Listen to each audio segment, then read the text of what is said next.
Hello, everybody, and welcome to the 16th episode of CelebWorx Live, where we only buy our stuff on Amazon so Wonder Woman doesn't get mad. I'm Christopher Arsaga. And I'm Nery Lemus. Thanks for joining us. Before we bring on our special guest, we want to remind you that if you have any general questions for us or for our special guest, please post them in the official stream, and we'll answer them if we can. I'm excited to bring on this voiceover legend and CelebWorx client to the program. Susan Eisenberg is a professional voiceover artist known for her animation, promo, and commercial work. Her breakout role was that of Wonder Woman in the acclaimed Justice League and Justice League Unlimited television series. Eisenberg continued her animation work in cartoons such as Jackie Chan Adventures, The Superhero Squad, as well as video games such as Star Wars, The Force Unleashed, Jack 2, Daxter, Elder Scrolls 5, Skyrim, Mass Effect 3, and Destiny. Eisenberg reprised her role as Wonder Woman in the 2010 Warner Brothers DVD release Superman Batman Apocalypse. Since then, she has voiced the Amazon princess in video games such as Injustice, Injustice, Gods Among Us, Injustice 2, as well as the DC Universe Online. She also featured in Justice League, Doom, Superman, Batman, Apocalypse, and the television Wonder Woman short. She's a big supporter of our company, and I love her dearly. Please welcome the marvelous and talented Susan Eisenberg to today's program. Yay! Oh my God, it's so great to see your face. It's my face. It's smiling, beautiful face. We love it. Yeah. We haven't seen each other in a long time. We used to see each other all the time. We miss you. How have you been? How are you handling the quarantine? You know, really, I think that we want to complain, and yet we don't feel we should complain because there are so many people struggling out there, and I'm not struggling. Voiceover actors are able to work at home, which is a gift, and thank God I'm healthy and my family's healthy. So it's hard. I mean, I miss life as we knew it.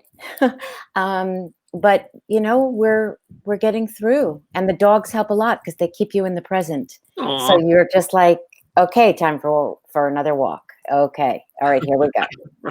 You know, I don't know what I would do without my pets, so I totally get that. It's just they're everything. Yeah, keep you grounded, maintains your sanity. So I'm going to start us off.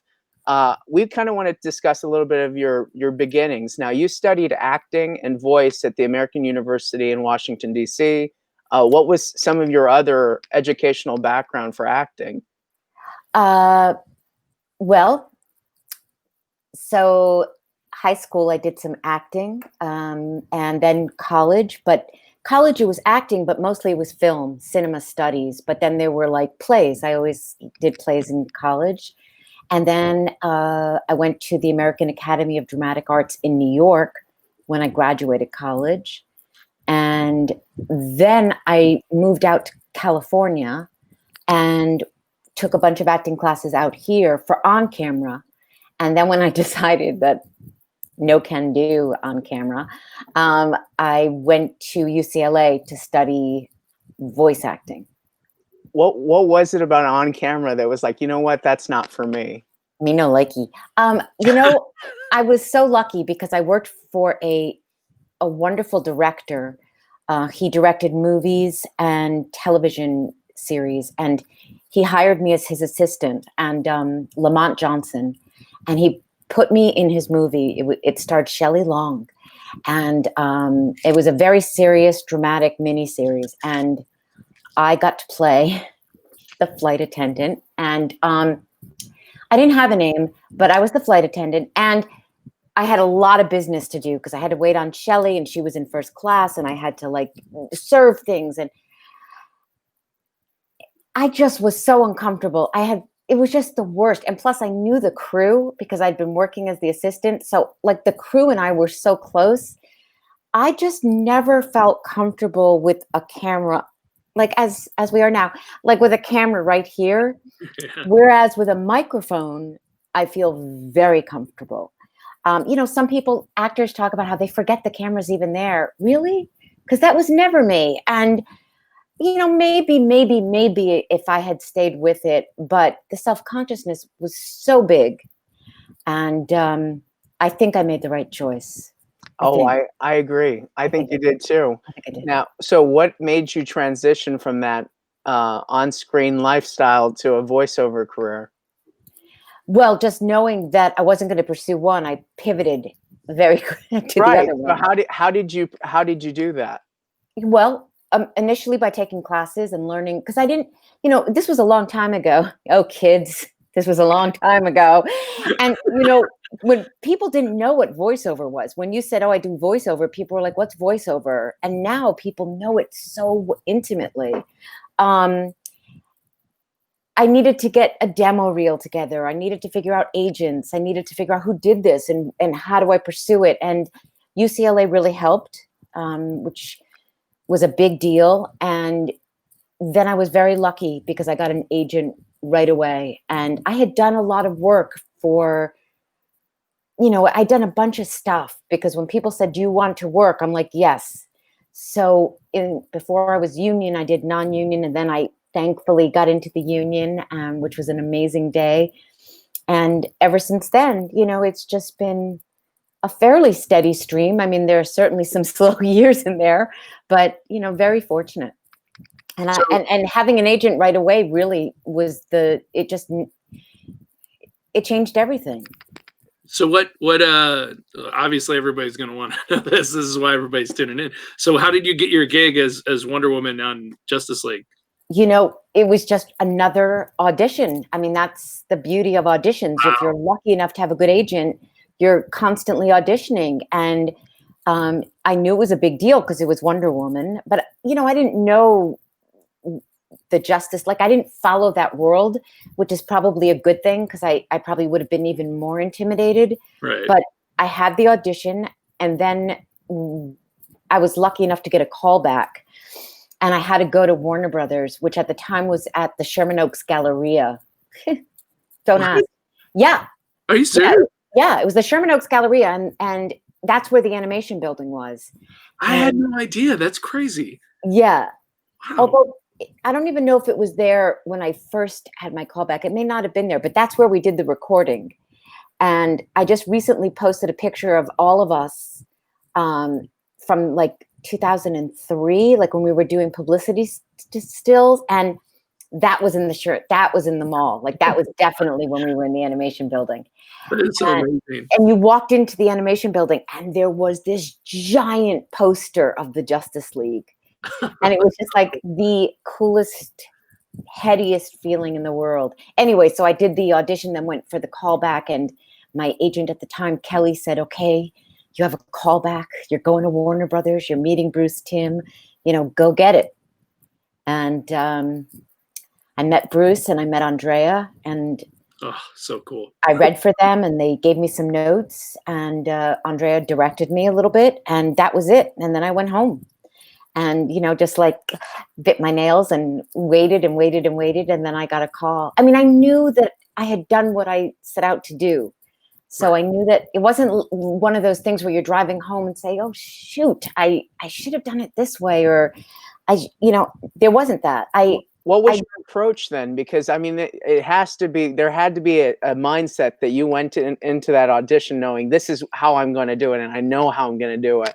So what was that approach? So I think what I wanted to bring to it was a certain elegance because she's a princess. So yeah. I really wanted that. And then a certain amount of toughness, but there wasn't enough toughness. That's one of the things Andrea worked with me on, and I've said this in many interviews, sorry guys, but there always had to be with Diana a sense of princess and a sense of warrior. And so you always had to keep those two in mind. And when I would get heavy on one and not on the other, Andrea would be there and say, you're losing the warrior. Because it was usually the warrior that I would lose, not so much the elegant. And that's those two things. They've always stayed with me. And when I voiced the character, even as recently as last week, I always remember that those two pieces to it. So that is your consistent approach every time you approach a Wonder Woman project. That's remarkable. And the fact that you're able to maintain except for that. Injustice. Of Injustice, course. all bets are off. That's all warrior. It's all warrior. And Yeah. it's all like, just, she's, yeah. Well, all I different. find no better woman that has the elegance and the warrior aspect than Susan Eisenberg. So that's wonderful. And it's a tribute to you. Thank you. Can you walk us through a recording session for the Justice League? I mean, you got Andrea Romano, Kevin Conroy, Maria Canals-Barrera, Phil Lamar, Michael Rosenbaum. I mean, just what an all-star cast. I mean, you just blew everybody's mind that it was recorded in a damn mall, but Yes. It was in a mall, but it was in a building in a mall. It wasn't like, we were in the back of the Gap. It wasn't like we were to the left of the dressing rooms. I mean, it was an actual Go animation. through, hot dog on a stick, knock Right. on the door 3 times, and Yeah, Phil Lamar will let you in. No, but it was in this huge recording room, and you would go and pick up your sides, and you would eat lunch, because a lot of times in the food court. No, in the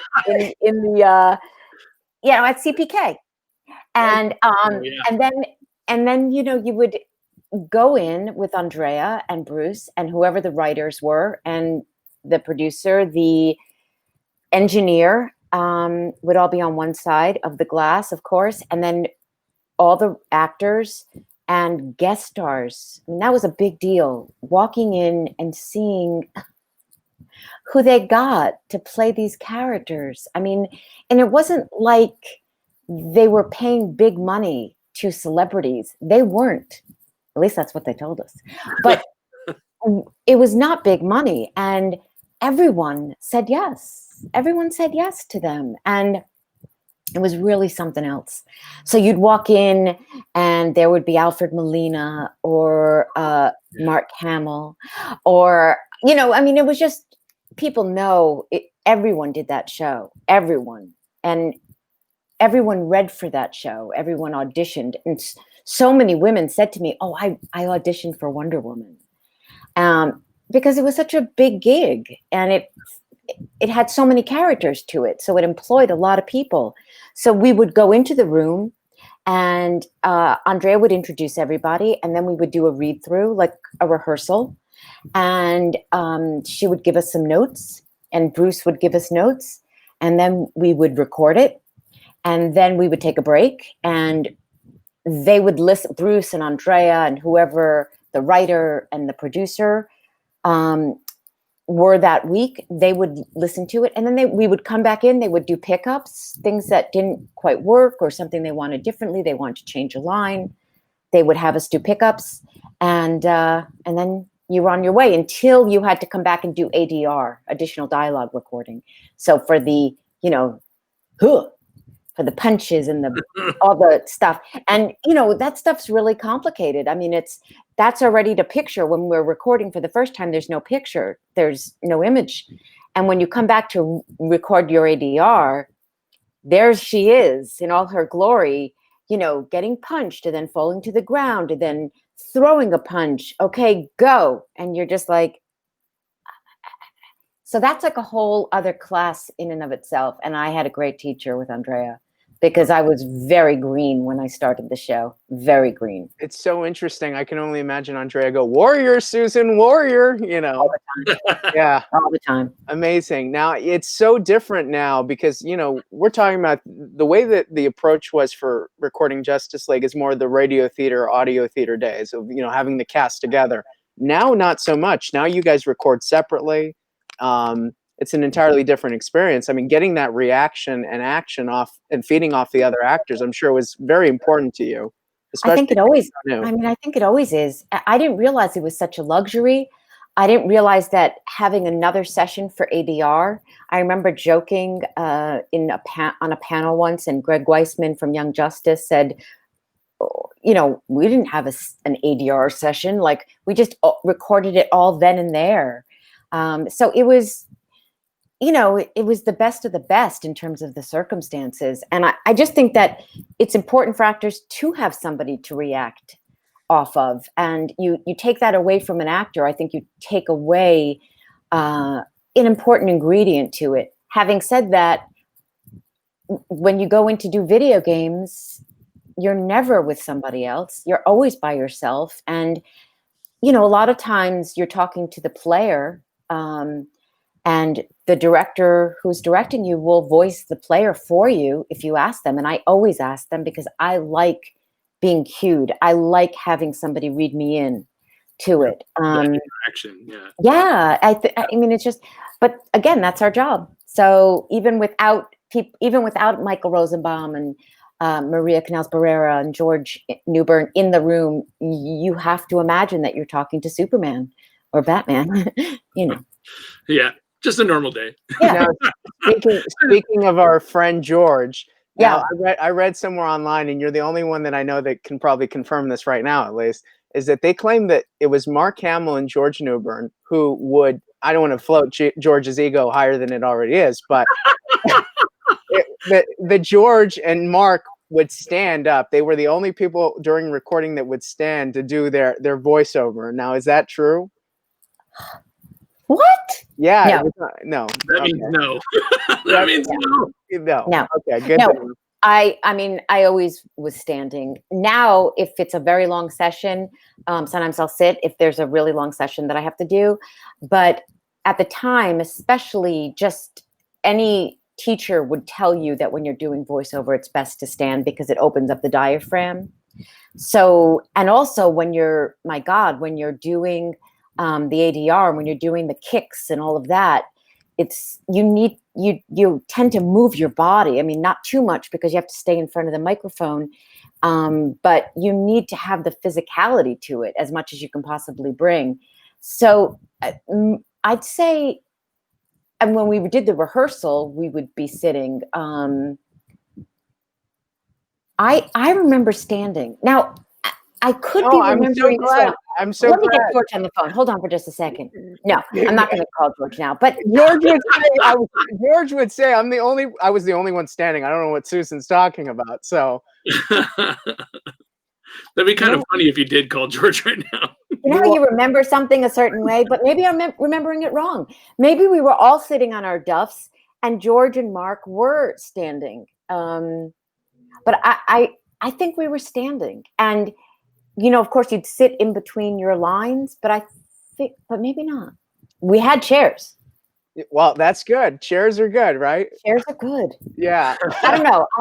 Maybe I'll text him. Yeah. Ask him. Do you have any fun recording booth stories that you can share with the audience? No, I have no fun recording. Not at all. No. Oh, you want me to? Oh, okay. Yeah. It's a cue, Susan. It's a cue. Thank you. Okay. So Alfred Molina, sitting next to Alfred Molina and just loving it's Alfred Molina, and he's amazing. And he looked at me and he said, at one point, just really like under his breath, he said, "I've never done this before. What do I do?" And I'm like, "You're Alfred Molina. You're gonna be fine. For you." It was just crazy. And then I'll never forget, like, Ed Asner. I grew up on Mary Tyler Moore. I mean, anyone who knows me, my ringtone is Mary Tyler Moore. Like, I loved that show. I grew up with him. I adore him. And working opposite him, I mean, I can't tell you how nervous and giddy I was. Ephraim Zimbalist. I mean, like, you'd walk into the room and you're just like, how is this my life? How is this my life? And especially since I was not an on-camera actor. I mean, so many of the cast, if not all the cast, was on-camera talent. I think I was the only one who was only voiceover. And if you don't think that made me feel a little insecure, you're wrong, because it did. I mean, Kevin went to Juilliard. Yeah. For F's sake. I mean, so it takes a while to feel like you belong in the room, especially like when there's Alfred Molina and there's Ephraim Zimbalist and there's Ed and there's, all these wonderful actors. Wow. Susan Sullivan played my mother. Wow. Susan Sullivan played my mother. Hearing her majestic voice, I mean, just she was Hippolyta. She will always be Hippolyta to me, because it was just so special. She was so good. She was so good. And I don't think she knew from that world at all. Like, voiceover, for all these wonderful actors who had spent their careers on camera and doing all these theatrical things, they didn't know from animation. You know, they knew Wonder Woman, Superman, Batman. We all know them, but they didn't know from this world. And boy, that's why I tell people, students all the time, when people ask for advice, I always tell people, study acting, just because that's the most important piece. And it really, really is. That, and being able to have an imagination, because when you're in that room, sometimes it's just you and the script, and you have to be able to create in your mind the space, so you can be in Themyscira, be in Gotham, you know? Do you remember the moment where you said, I belong in this room, and the insecurity sort of faded away? Any day now. I love it. Any day. It's funny. I've never not been insecure. There's times where I feel very comfortable with the character, because I have such a history with her, and so there is a comfort level with that. But in terms of the acting, I'm so lucky to be able to work with so many amazing professionals, whether they're on camera or, you know, voiceover talent. And so it's still daunting. It really is. I'll tell you where it goes away, and I witness it in person. But every time a fan walks up and they see you as Wonder Woman, that moment you step into the role, and like a champ. It for me, that's where I see you step into the shine light. So just that's my part. But thank you. It's funny that you mentioned all of the actors and actresses that were on, and the quality. And it's funny because, like, you know, Nery and I, we manage a good deal of the people that worked on Batman animated series, Justice League, and I think the fact that it was such quality, and that's why people still revere all of those shows to this day, as they're like the benchmark. Yeah. Like, these are what everybody's striving for. And it's weird because, you know, I'm going to call out Warner Brothers. I'm going to just say it. Hey, why are you guys not doing more of this? Like, I don't understand it. Like, everybody knows. And honestly, you fit perfectly in. You are so wonderful. You're so good at what you do. I mean, you do belong there. You really do. And I'm not saying that because you're in front of me. I say that to everybody when you're not around too. Thank you. Growing up, you were talking about, you know, Ed Asner growing up. Growing up, Linda Carter was my Wonder Woman. Yeah. And then later on, you became my Wonder Woman after. But I mean, she had to have been, you know, some sort of an influence to you. And have you ever met her at all? I have. I've met her a few times. But she wasn't an influence, only because I wasn't a comic book nerd. I didn't follow that world. I, of course, knew her from the series. Right. And I don't think I've ever given an interview or spoken to people where I haven't talked about her influence just on the character, and how many people identify her with Wonder Woman, Right. Rightfully so, even though she only played it for 3 years. I mean, that's the impact she had. It was just tremendous. And she's, you know, she just had that thing, that the beauty and she was so beautiful and so lovely, and she captured the compassion that Wonder Woman had. I mean, she was just amazing in the role. But it wasn't like when I'd be in the room, I would be channeling her, because it just felt different. It felt like a very different project. And so she wasn't like a direct influence, but the grace of Wonder Woman, I think if I can trace it to somebody, it would be to Linda Carter. Right. Wow. 1 second, do a quick switch. Perfect. Oh. Now, speaking to, sorry, did a little quick clip.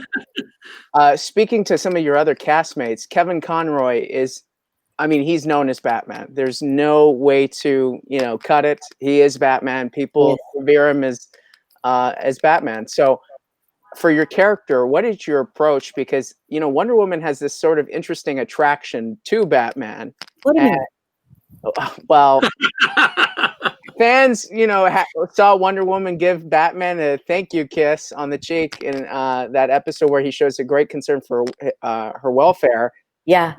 Can you talk a little bit about that motivation? I know a lot of fans want to know. Hashtag WonderBat. Yeah, hashtag WonderBat. Exactly.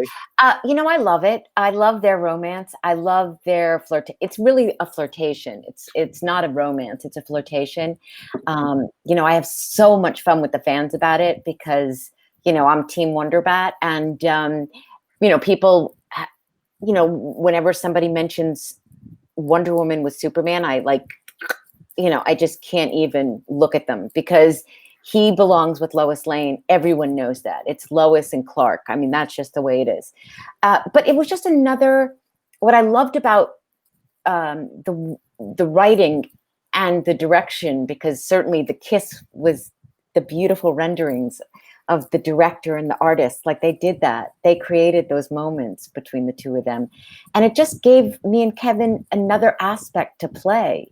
Again, the acting, you know, it's one thing to be able to, like, you know, put your fist through a wall or to, you know, hit the bad guy.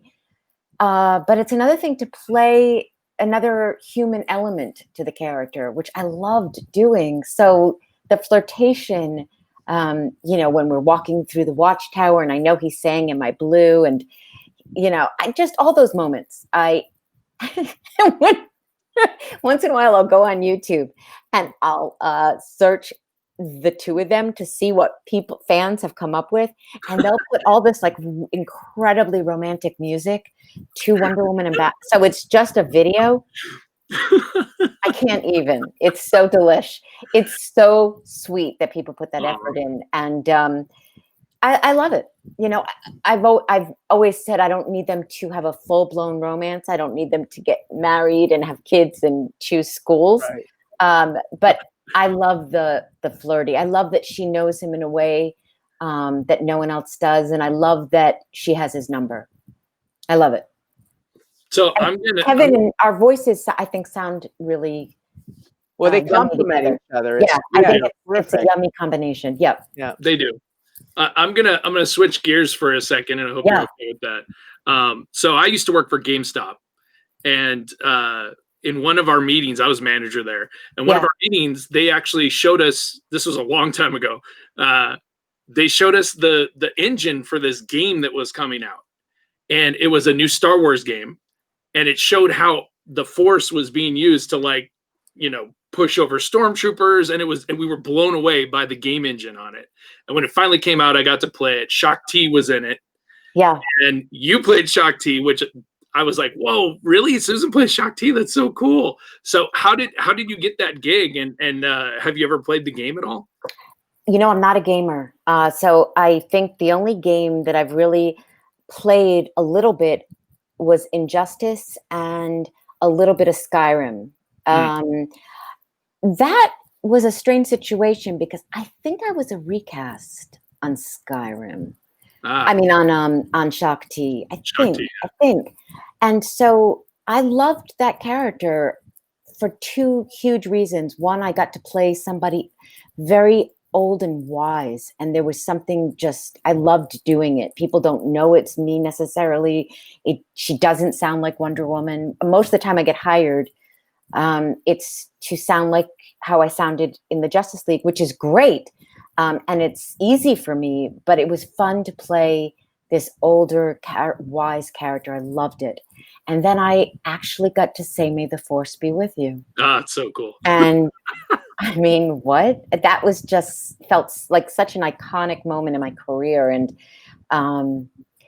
you know, I still get people who know that character and know that game. And so, you know, when you can be part of Star Wars in any way, however small, because it wasn't like I did it for years and years and years, but it's part of the resume, and I'm so proud of it. And you get to play a character that really, I mean, she did show, I don't know if you know this, but she was in one of the movies, but they cut her scene. So you're technically it. I mean, you are Shakti. Yeah, well, I don't know what to say about that, but yeah, no, I mean it's like one of the feathers in the cap that I'm just It's so cool. proud of, because it was just an offer, and like I say, I think I don't remember auditioning for it. I think it was somebody who knew me and who thought I could do it, which is, that when that happens, you just thank the Thank gods, you. because it's such a rarity. Now, That's when you see Mark Hamill, you can be like, "I'm in Star Wars too, Mark." awesome. Yeah, somehow I don't think he'd be all that impressed. No, He'd be like, oh, no, yeah. no. No.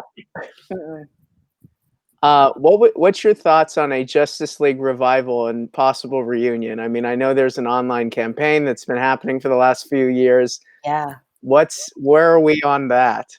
When we're not, I have no inside track, because it's not like I can get Warner Brothers on the horn and talk to them. Although I did ask Bruce, I did call Bruce about a year ago, because the campaign has hashtag JL reunion had built up so much steam and such goodwill, and I thought it's not really fair to the fans to keep this going if I talk to Bruce and Bruce says this isn't going to happen. I have no interest in writing it, or Warner Brothers will never do it. So I called him, and he said, while it's not on the docket right now, I would love to do it.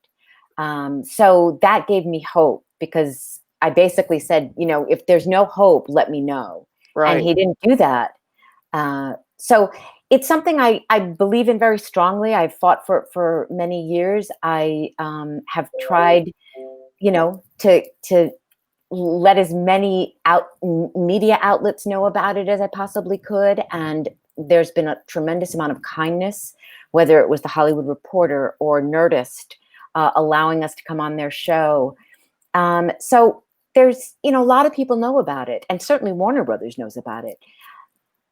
Why it hasn't happened, why it didn't happen 5-10 years ago, I'll never understand it. There is such a strong, compelling reason to do it, because the fans, a generation of fans, met these characters, DC characters, through the Justice League, just like people grew up on Linda Carter, or any of these characters like Christopher Reeve in Superman.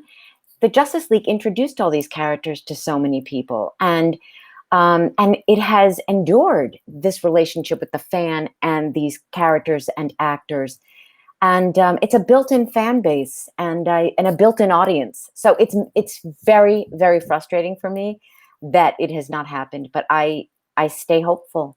And the characters are so like massively strong if you think about it. I mean, the Trinity alone. I mean, Yeah. go back before the first Iron Man movie came out, and if you went anywhere in the world and you said, "Do you know who Superman, Batman, and Wonder Woman are?" Everybody's going to say yes. Yeah. And if you know who Tony Stark is, they're going to say who. Right. So it's so funny. But over the years, you've taken the role that you had, and then you've moved on to different, Iterations of her. And you've portrayed her in so many different, even medias and in video games and stuff. How do you think your portrayal of her has changed over the years? Has it been the same, or has she grown? She's grown. I think she's definitely grown. I mean, when I listen to Paradise Island, no, Paradise Lost. Right. I can hear how young I sound, and some of that is nerves, and some of that is just that, it was practically 20 years ago. So I was younger. And so I think that she's matured, and I think the way she's been written is more mature, so that like when I started, when we first started the show, she was an outsider and, learning the ropes, if you will. And then by the time Maid of Honor came around, I mean, she was already mentoring this young girl.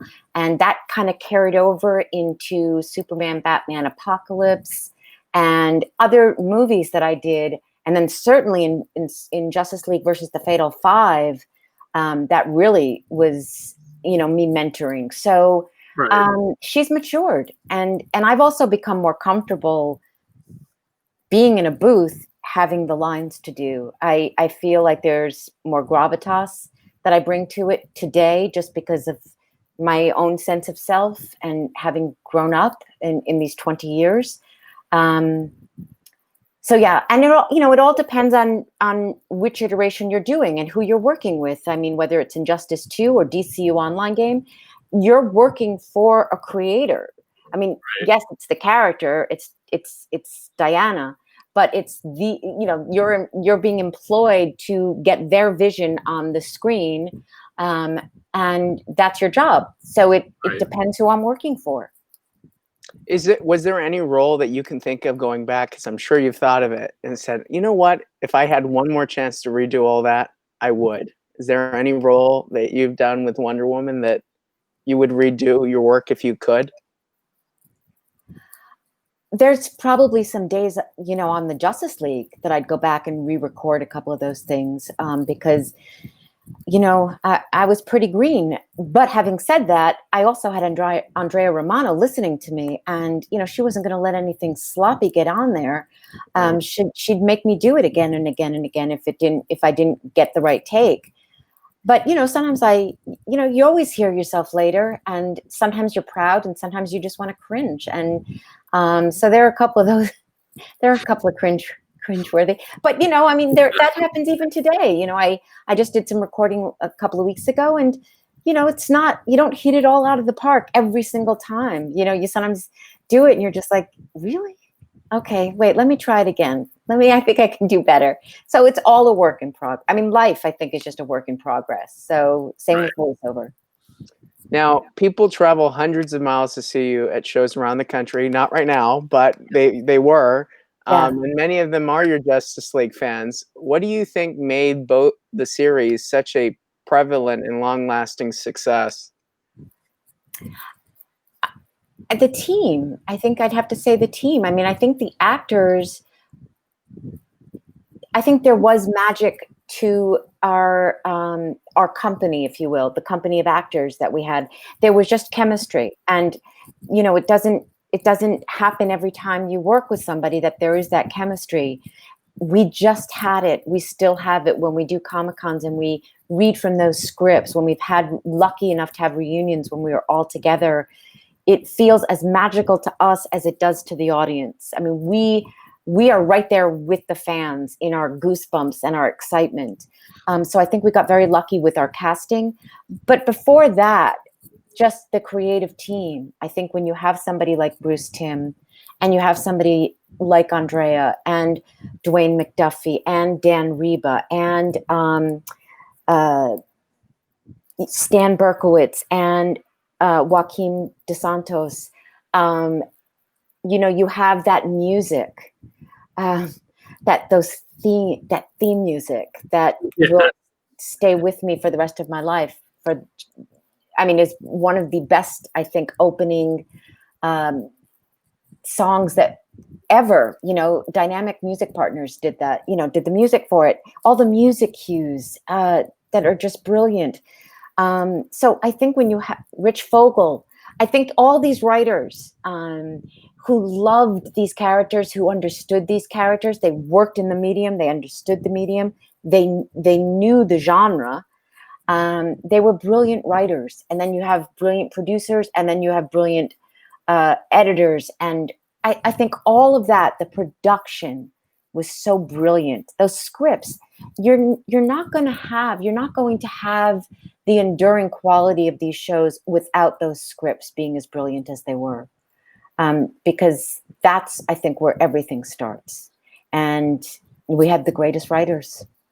I have to agree.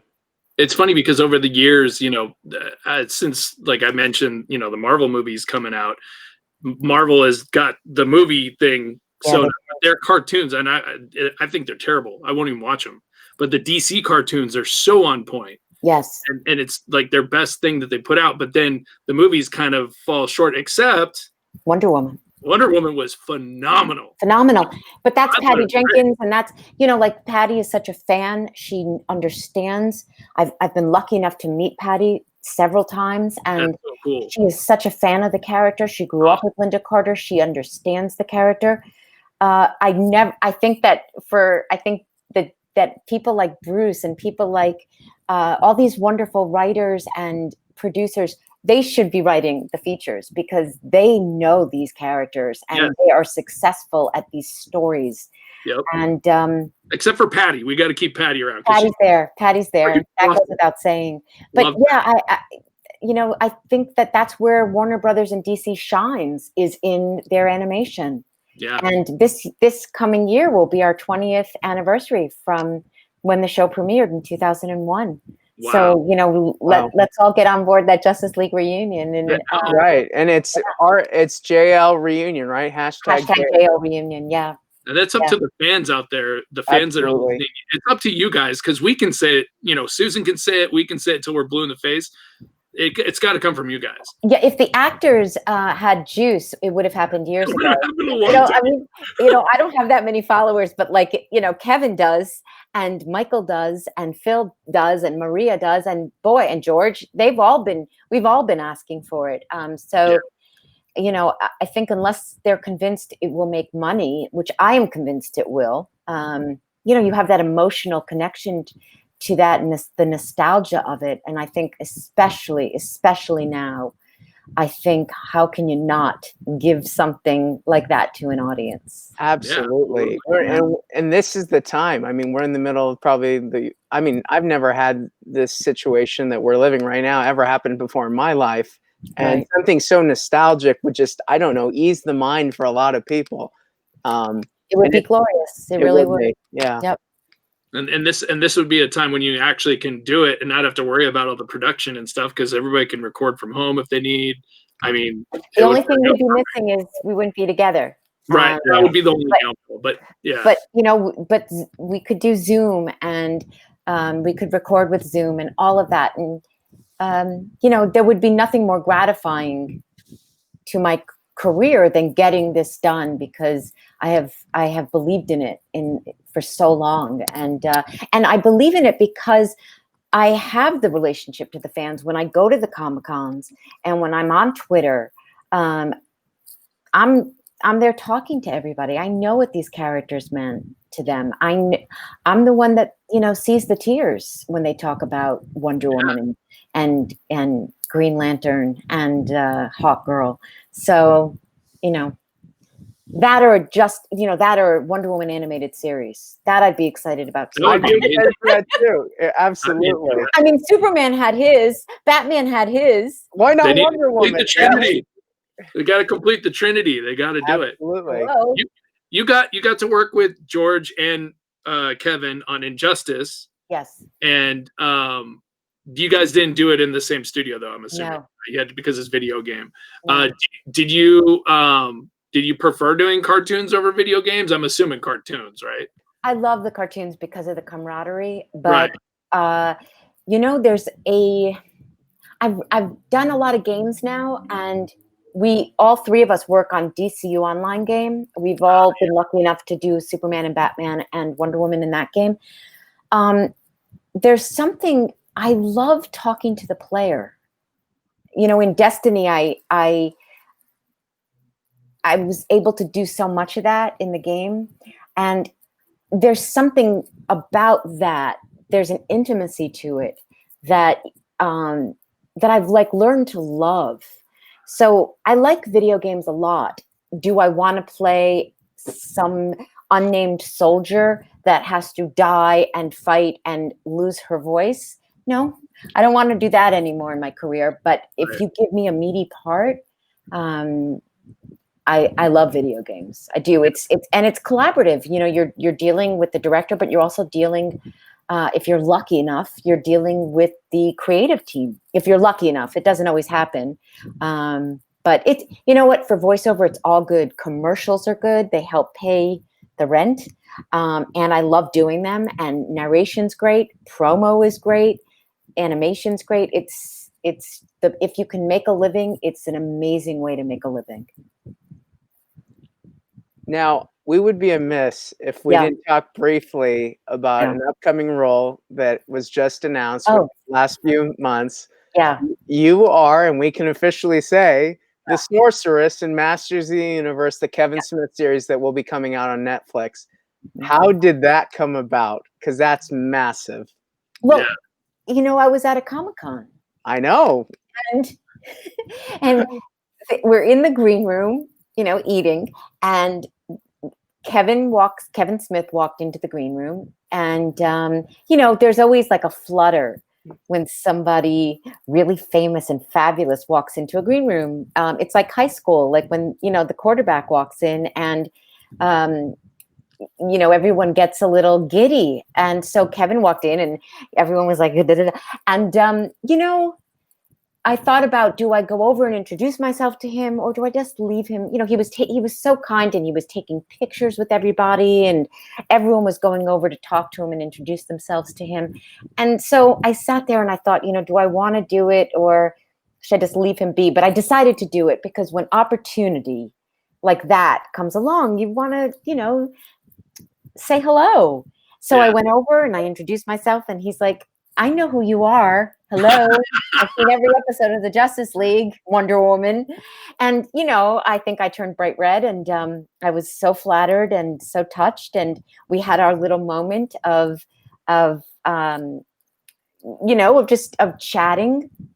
And there were a lot of people there. So I kind of moved along, and then several months later, I got a call that I got hired to do the Sorceress for his new show. So cool. I don't believe that ever would have happened had I not met him, because I think I was on. He was aware of me at that point, and so I think when they were casting this, and he was a big fan of Wonder Woman in the series, and he liked that voice, so he hired me. So I mean, that's just such luck. Nery, that must have happened right before or right after we walked by him, right? Remember the conversation we had? Yeah, we had a short conversation with him, which was pretty we great. were walking out of the green room. Yeah, and I walked by him, and he stopped and talked to us, and we were like, well, he acted like he knew us for some reason. I was like, wait a second, how do you know it was a little weird, but then I said, this is my only chance, and I said, Alan Oppenheimer, who is a dear client of ours also, and I said, what's the chance of him to come back to the series? And he just flat out says, well, we're still working on it, but it's very much in my head that he's going to make an appearance. So, and those months later, I was in the green room, and there's Oppie, and I know, it's amazing. He didn't know me, of course. I knew him because of his career, and and I also knew we had the same booking agent, you guys. Yes. And I introduced myself to him, and it was just so sweet that he was there, that he was in the room where it happened. It's a very full circle moment. And you know what? We tell clients all the time, you never know what happens when you attend a show, what kind of magic will happen. And I mean, I feel so thankful whenever I'm able to book you or anybody else at these shows, because we never know what'll happen from stuff. Things always seem to, magical things always seem to occur from all these Comic-Cons that we attend. So I was in Palm Springs at a Comic-Con years and years ago, and Brandon Vietti was there, and Greg Weisman, and there was a big dinner after, like one night we just all went out to dinner. You know how this stuff is, and so there were maybe 14 of us at a table. You went to a dinner, Susan? I know. I don't like to go. I don't like socializing, but I did. I went. But lucky for me, I sat next to Phil Jimenez and Greg, and we talked about like soap operas. So like it was like one of the best nights of my life.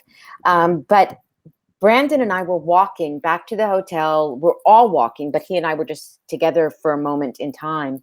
And he said, I would love to work with you one day. And I said, I would love that too. Thank you. And months go by, and I get a call from my agent. Brandon would like you to voice Mira it was the Lego series, right? Yes.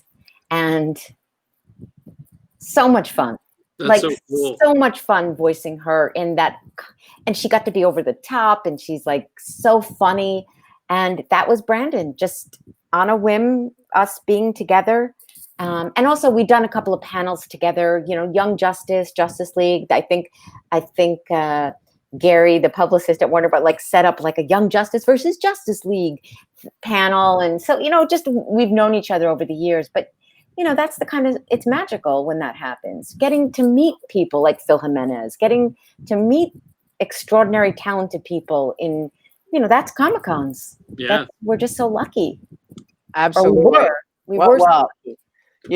We're going to get back to it, Susan. I know we will, but it's a tough time out there for a lot of fans. Yep. Do you have any words of advice for fans, sort of how to cope through this sort of weird time? Don't do your best not to be isolated. I mean, and because we're all isolated, so we have to reach out to people, whether that's on Skype.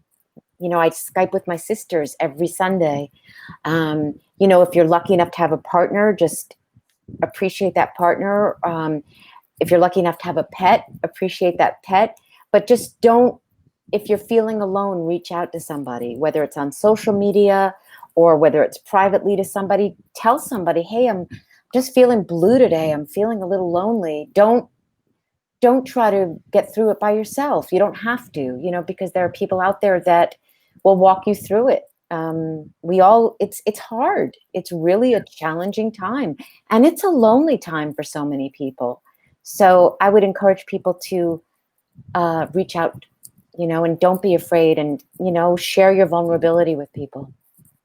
And the likelihood is the person you reach out to is feeling the exact same way. So 100%. please do. And Yep. we've been saying that for weeks on this live series. So And wear your masks.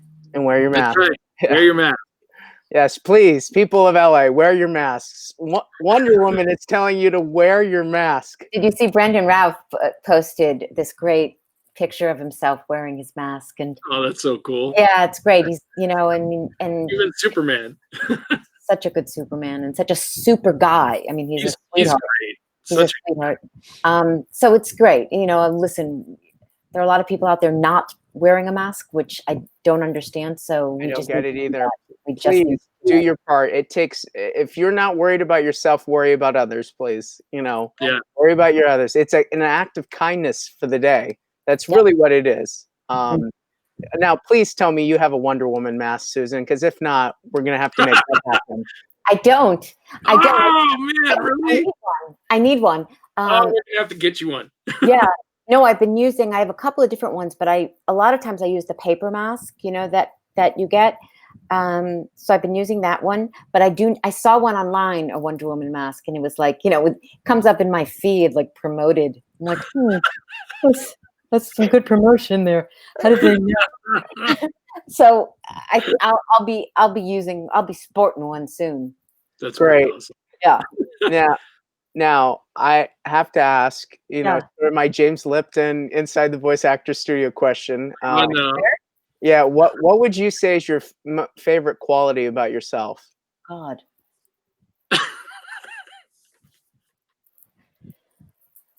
I thought you were going to ask for my favorite swear word. Oh, that's a good one. Don't worry, that's next. That was James. James Lipton always asks people, what's your favorite curse? He wouldn't even say swear, he'd say curse word. He was such a gentleman. Well, I'm not a big believer in I always think it's best to have other people talk about your best qualities rather than I think for you it's empathy. If you want me to, I think empathy is yours. I think that would have been what I would have said. I know. I understand, because usually when I work with her so much, but when you book a client, you kind of get to know them enough to know that that's your best quality. I unfortunately don't have the same, revere for George Newbern, but other than that. Poor George. Leave George alone, Nery. Oh, come on. These are things that he would love to see if he ever had time to watch this. I know. He wouldn't have made it this far in the video, though. It's true. He wouldn't have. He has other gifts. Yeah, that's true. Absolutely. He's very good looking. Now, if you had the chance, what would be the first thing of advice that you would give someone if you had the chance? Advice? Any advice? To give anybody? To give anybody. Wear your mask.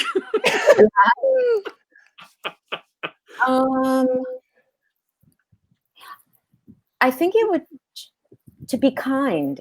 And when I say that, it would be to be kind to others, but also to be kind to yourself. I think that sometimes the relationship we have with ourselves is it's the most complicated, and it sometimes can be the least kind. You know, when you think about how good you can be and understanding you can be with other people through their vulnerabilities and weaknesses and sadnesses, and how sometimes we just can't do that for ourselves. I'd say that, you know, and especially when people are younger, just be kind to yourself. You know, let things will be fine. Let things unfold. It'll be okay. I love it. I love it. We're going to go to the fan questions now. So I'm going to start scrolling. Questions. I see a couple of names on there. I do too. Yeah, we recognize some fans on here. Michelle, Susan Eisenberg. I can't believe it's you. She's a big supporter of anything animated series from the DC universe. Yeah, Michelle is a wonderful artist, and she draws a lot of wonderful art for the JL reunion. And I know she's I think she's even a bigger Kevin fan than Susan fan, but I'm up there. But she's been so supportive of the Justice League reunion. You know, there've been, you know, everybody has been, but then there's a core group of maybe 10 people who have been there from the beginning, and Michelle's one of them. We all love Michelle. I mean, I've met her. I just adore her. Yeah, she's great. Saki the Sock Puppet says, I enjoyed Wonder Woman and Justice League and Justice League Unlimited. Thank you, Saki. I'm sorry, I'm looking. Saki the Sock Puppet. I will say, I'm putting this up because I think it's funny. Put the lasso of truth on Chris and Nery. Oh, no, that's not a good idea. We're agents, Saki. That's not going to work. It'd be Nery and I yelling at each other, basically. They're pretty truthful. Michael Gray. Hey, Michael Gray.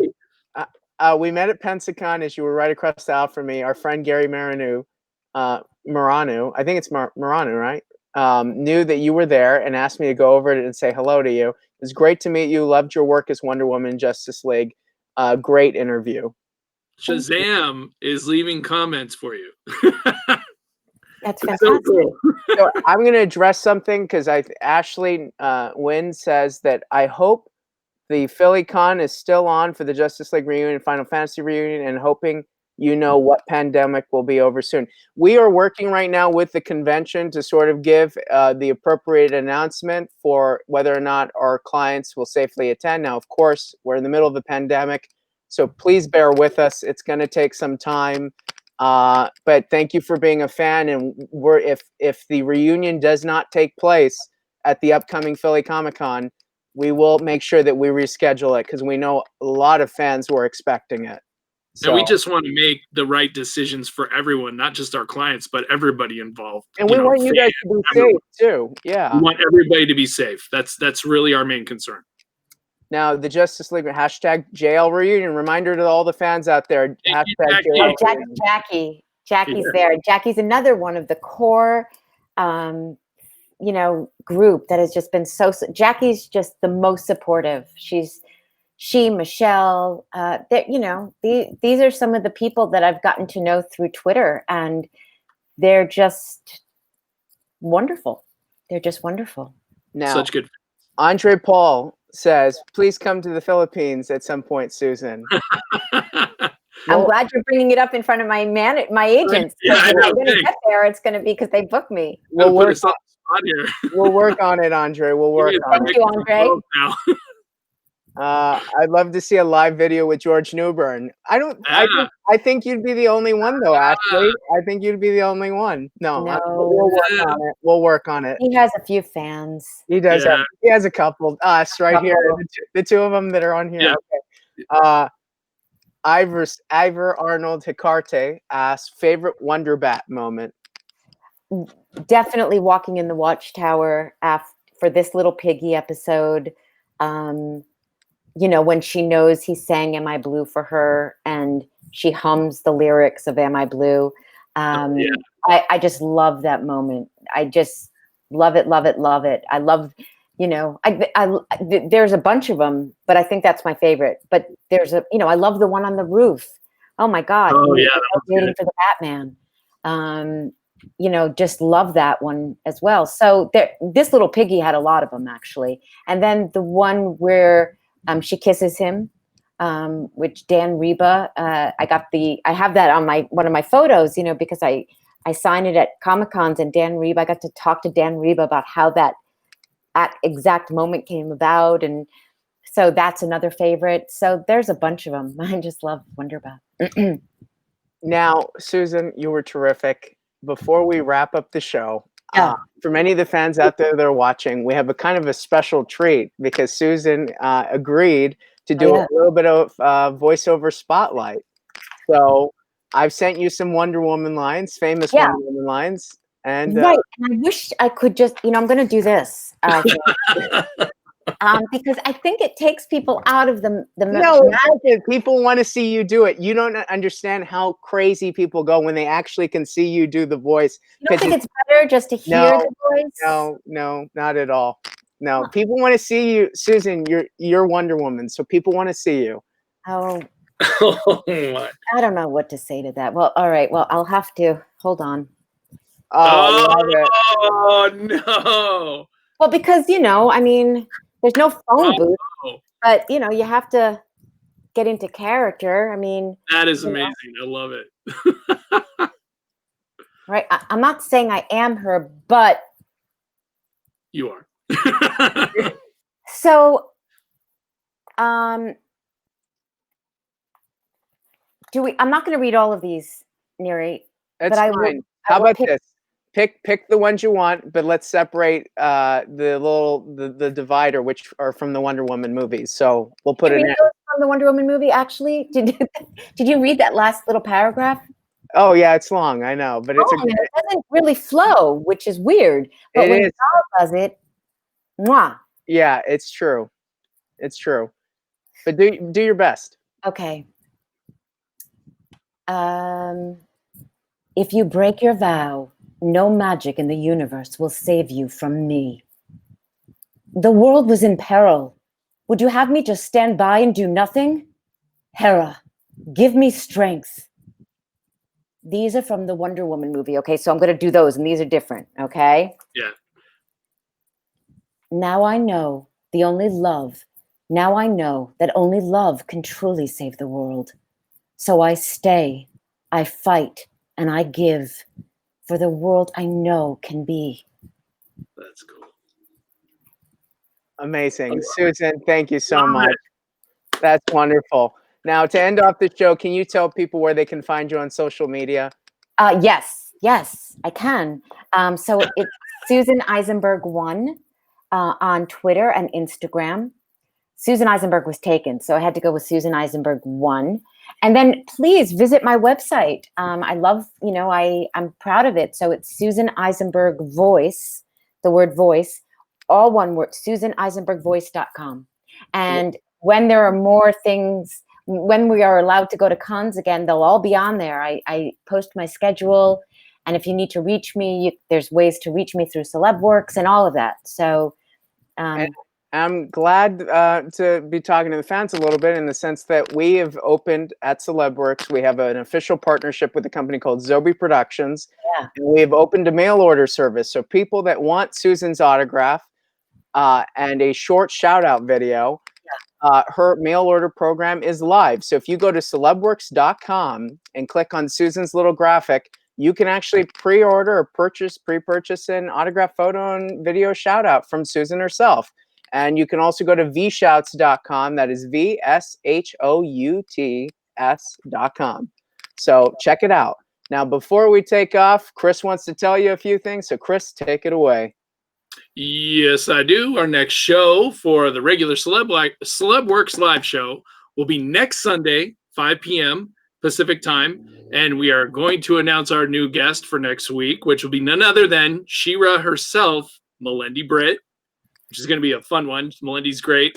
And then also next week on Thursday, we have our Yojo Rap show, which is specifically for G.I. Joe, but we do talk about other stuff. And that on Thursday on that show, we are going to have our special guest as Mr. Bill Ratner, the voice of Flint. Thanks again for joining us, everybody. My name is Christopher Arsaga, and you can follow me at The Real Arsaga on Instagram. And in the words of Wonder Woman from issue number 170, if it means interfering in an ensconced, outdated system to help just one woman, man, or child, I'm willing to accept the consequences. Wow. And this has been Nery Lemus, and you can follow me at The Real Nery Lemus on Instagram. Just leaving you with a small reminder: keep your feet on the ground, always reach for the stars, and never forget to stay inspired. Night, everyone. Good night, everybody. Thank you. Thank you, Susan.